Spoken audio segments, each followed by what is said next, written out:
Let's go drift dad. Hey guys, it's the Drifting Dad, and I know it's been a very long time, but finally I'm going to do a little bit video update of everything that's going on at Drifting Dad Performance.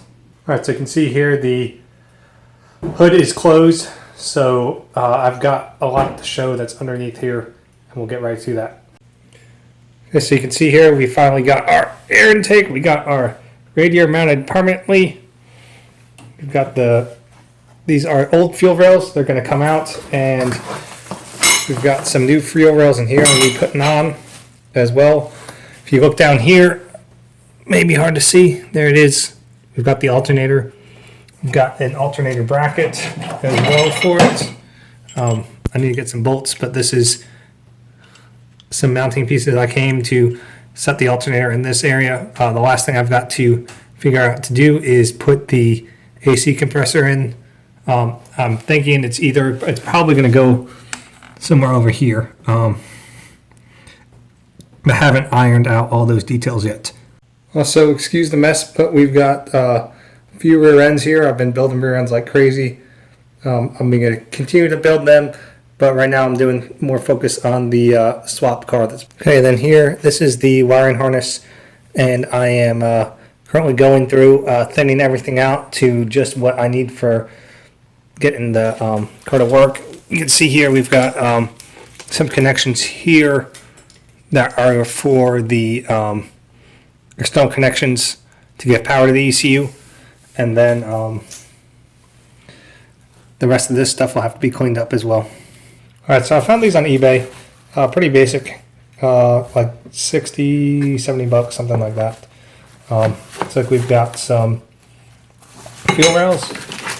We've got some probably water jet brackets. We've got a bunch of hardware and fittings and everything. And then this is the crossover tube that goes between here. I'm going to pull off these stock injector or stock fuel rails for the truck. The reason why we're using these is get them lower. We don't have a high crossover tube, so we clear the hood, no problem. So we gotta put these on, see how they work, or see how they fit.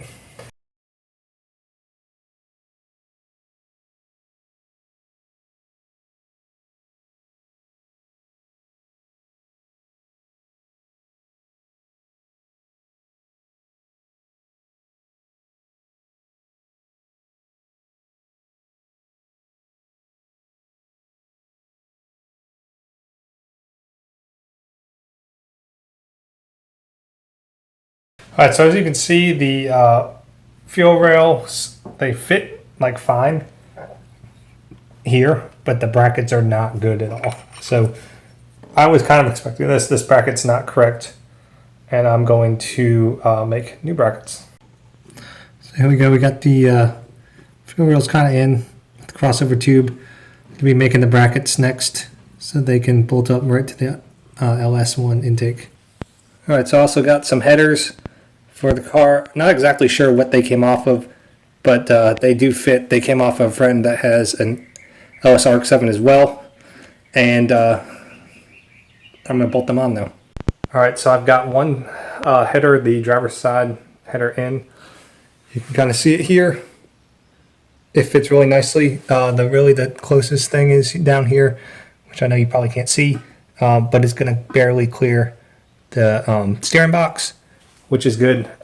May want to wrap it or coat it long term, but I think it should be fine for now. And definitely clear so I can at least build the exhaust system. Alright, so now I've got the other header in. See it right down here. And it looks like it clears fine. You can have plenty of room down here at the exit. And I'll be able to wrap the exhaust. And then I have these nice V-band clamps as well, so the exhaust will be V-banded to the headers. Nice leak-free seal.